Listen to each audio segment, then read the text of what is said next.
जी sir, अपना परिचय दीजिए। जी बोलिए। बोलूं? जी। मेरा नाम धन प्रकाश शर्मा है, प्रोपर खंड का रहने वाला हूँ। सन 1986 12 नवंबर को मेरा अपॉइंटमेंट इंटर कॉलेज ठाकुर फूल सिंह में हुआ था। मैं उस समय चतुर्थ श्रेणी कर्मचारी के पद पर था। इसके बाद 10-11 साल नाइट वॉच रहा। उसके बाद फिर मेरा प्रमोशन दूसरी जगह हो गया गेट पे। उसके बाद फिर मैं 2012 में रिटायर्ड हुए? नहीं, आपकी क्वालिफिकेशन क्या थी? रिटायर नहीं हुआ अभी 2012 में। इसके बाद में फिर सहायक लिपिक के पद पर प्रमोटेड हुआ। उसके बाद बाबू हमारे से सीनियर थे, वो रिटायर हुए 2017 में। तो फिर मेरा उनकी जगह चार्ज आ गया मुख्य लिपिक का। सन 80 की अगर बात करें, आपको पूरा होशो-हवास है, तो 80 के दशक में माहौल कैसा था स्कूल कॉलेजेस का, स्टूडेंट का, उनके बीच एक टीचिंग का जो एक माहौल हुआ करता था, टीचर्स के अंदर जो समर्पण था, वो कैसा था? बहुत अच्छा था। सन 80 में बहुत अच्छा था, क्योंकि हम सन 80 में हम सर्विस में तो थे नहीं, प्राइवेट सर्विस करते थे कहीं दूसरी जगह। बच्चे थे वो, हम यहीं इसी संस्था से पढ़े, इसी में रहे, यहीं हमारे बच्चे पढ़े। तो उस समय बहुत अच्छा माहौल था, अच्छे प्रधानाचार्य थे और सब ही मतलब टीचर भी अच्छे थे, कोई दिक्कत नहीं थी। ये माहौल में जो बदलाव शुरू हुआ है, उसका कारण क्या लगता है आपको? उसका कारण सबसे पहली बात तो यह है कि संस्था जो है वो गांव की है और यहाँ गांव का कोई अध्यापक फिलहाल नहीं रहा, सब बाहर के हैं। किसी को संस्था से प्यार तो रहा नहीं। वो तो कहते हैं हमारा काम मतलब है किसी से मिलने का, प्यार करने का संस्था से। हम तो पढ़ाते हैं, अपना घर चले जाते हैं, कोई पढ़े ना पढ़े, हमें तो वेतन सरकार दे रही है। लेकिन सरकार वेतन तो इसलिए देती है कि आप बच्चों से को पढ़ाइए, तो गांव का कोई डेलीगेशन ऐसा तैयार क्यों नहीं होता जो उनको वॉच करे, उनकी कोई एप्लीकेशन डाले, उनके खिलाफ कोई कार्रवाई करे? क्योंकि सरकार ने आपको टीचर दिए हैं, गांव को आपका मतलब गांव को टीचर दिए हैं, तो गांव की भी जिम्मेदारी बनती है कि उनसे काम कैसे लिया जाए। काम तो करते हैं, संगठन में शक्ति है, उनका संगठन बड़ा है, हम उन्हें कुछ कह नहीं सकते। गाँव संगठन में शक्ति है, लेकिन समाजवाद तो नहीं। नहीं, समाजवाद नहीं है।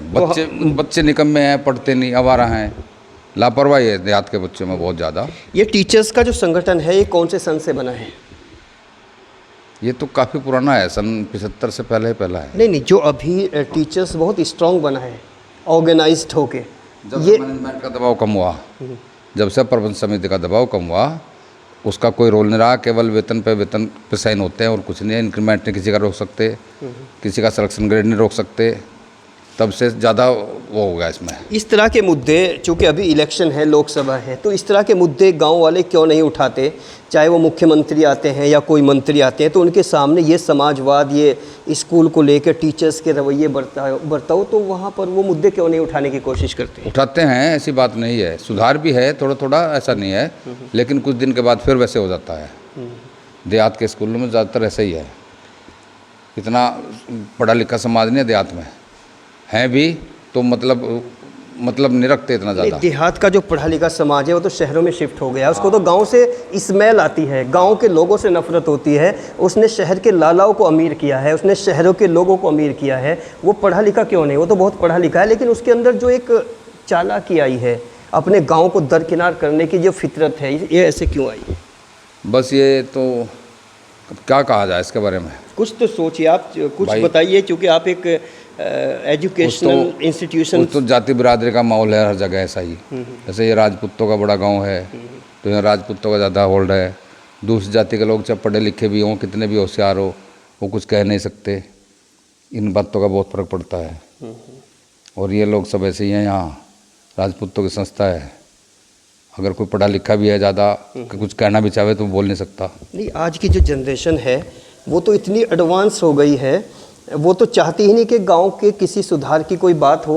शहरों में अपने कार्ड लगा के बड़े बड़े पूंजीपति है, उनके यहाँ गुलामी करना उनको मंजूर है, लेकिन गांव में अपनी हुकूमत को मेंटेन करना, बरकरार रखना वो नहीं चाहती। जैसा कि गांव में खेती करना, अपने छोटे काम, शहरों में वो गुलामी है, चाहे वो मल्टीनेशनल कंपनी में है, उसके लिए वो एक्सेप्ट कर रही है, लेकिन गाँव को उसने दरकिनार किया। इस पर आपकी क्या प्रतिक्रिया है? नहीं, गाँव में इतने रोज़गार नहीं हैं, खेती है, खेती भी बहुत कम है लोगों के पास। नहीं, रोज़गार का मतलब गुलामी थोड़ा ही होता है। रोज़गार का मतलब अपनी अपनी ज़िंदगी को जीना होता है। लेकिन वहाँ पर वो एक्सेप्ट करता है शहर में जाके, जो गांव का नौजवान है, लेकिन गांव के किसी भी आदमी की किसी भी राय को अगर वो सोशल राय दी जाए उसको एक्सेप्ट नहीं करता। एक्सेप्ट नहीं करता। तो ये बदलाव क्यों आया है? बदलाव, जब गांव में रोजगार नहीं है आदमी का, वो शहर की तरफ को भाग रहा, तो गुलामी तो शहर में नहीं, होगी। ऐसे बहुत सारे घराने हैं जिसमें ज़मीनें 50-100 बीघे हैं, लेकिन वो भी उनके यहाँ कोई बच्चा भी नहीं, कहाँ है, शहर में जॉब कर रहा है, वो तो रोज़गार तो है उसके पास, उसने वहाँ शिफ्ट क्यों नहीं किया? किसान के किसानों ने अपने बच्चों को अपनी ज़मीन से, अपनी फसल से लगाव पैदा कराने की कोशिश ही नहीं की। एक पुरानी कहावत है, एक भैंस सारे लंडे को भांट दे। अगर एक परिवार में एक आदमी खराब हो गया ना, तो 10 आदमी खराब कर देता वो। तो इस तरह माहौल को बदलने के लिए, माहौल से बचने के लिए बच्चे शहर में शिफ्ट कर रखे लोगों ने, शहर के स्कूलों में पढ़ा रहे बच्चों को। इतना अंतर है। अच्छा, गांव के स्कूल और शहर के स्कूल में आपको क्या फ़र्क लगता है? शहर के स्कूलों में तमीज़ है बोलने की, सभ्यता है बोलने की, और यहाँ सभ्यता है नहीं। बदतमीज सब पेश आते हैं, अध्यापक के साथ भी बदतमीजी करते हैं बच्चे। वहाँ इस तरह की बहुत वो है, इस तरह नहीं कर पाते बच्चे, उन्हें बोलने का बहुत बड़ा वो है तमीज़। लेकिन अगर कोई मेरा नज़दीकी है, मैं उसको आपकी बजाय तू से बात करता हूँ। हाँ। और सामने और उस आप में वो अपनापन नज़र नहीं आता जो तू में अपनापन नज़र आता है, फिर वो तू बुरा क्यों लगता है? तो बुरा शब्द है जी, इसलिए बुरा लगा, वो तो है ही बुरा। नहीं, आपने देखा होगा जो पुरानी महिलाएं हैं, जो कपल्स हैं, पुराने 70 साल की जो महिलाएं हैं, वो अपने हस्बैंड को तू बे से बात करते हैं। लेकिन आज की वो लड़कियां जो बहुत आपसे सलीके से बात करती हैं, उनसे ज़्यादा प्यार है उनमें। प्यार है, लेकिन उन्हें पुराने हिसाब से तमीज़ नहीं है इतनी, तू बोलना चाहिए नहीं। प्यार और तमीज़ में क्या फ़र्क है? प्यार तो एक मन से प्यार होता है, तमीज़ कहते हैं उसकी आदत को सुधारना, संस्कारों को। उसके संस्कार नहीं है ऐसे पढ़ी लिखी। अच्छा, जो लड़के ये बाहर गए हैं, जो अच्छे से बात करते हैं, सलीके से बात करते हैं, बड़ों की तो इज्जत वो करते नहीं। उनके ऐसे बहुत सारे हमारे चैनल पे लगातार इंटरव्यूज चल रहे हैं जो रिटायरमेंट के बाद अपने बड़े बुजुर्गों की वो इज्जत, सेवा, सम्मान कुछ भी नहीं करते। फिर उसका बेनिफिट क्या हुआ उस सलीके का, उस तमीज़ का? उस कोई बेनिफिट नहीं है, कुछ नहीं, वो केवल अपने लिए करते हैं। तो फिर इस सुधार का क्या रास्ता है? सुधार का रास्ता तो क्या बताया जाए, जब उनकी संगति अच्छी नहीं है बच्चों की। अपने लिए तो बाहर रहते हैं, ठीक ठाक है, ठीक ठाक है, हमें दिखाई दे रहा है हमारे बच्चे बहुत बाहर जा रहे हैं, बहुत ठीक ठाक हैं, लेकिन वो घर में उनका कोई तरीका बढ़िया नहीं है। ये जो बैठक है, एक बार आस मोहम्मद भाई ज़रा इस पे पूरे पे कैमरा लगाइए। ये बैठक जो है अभी वीरानी सी पड़ी है, इसमें दरवाजे भी नहीं है। ये कितने लोगों की बैठक है? इसका क्या रसूख रहा अपने समय में?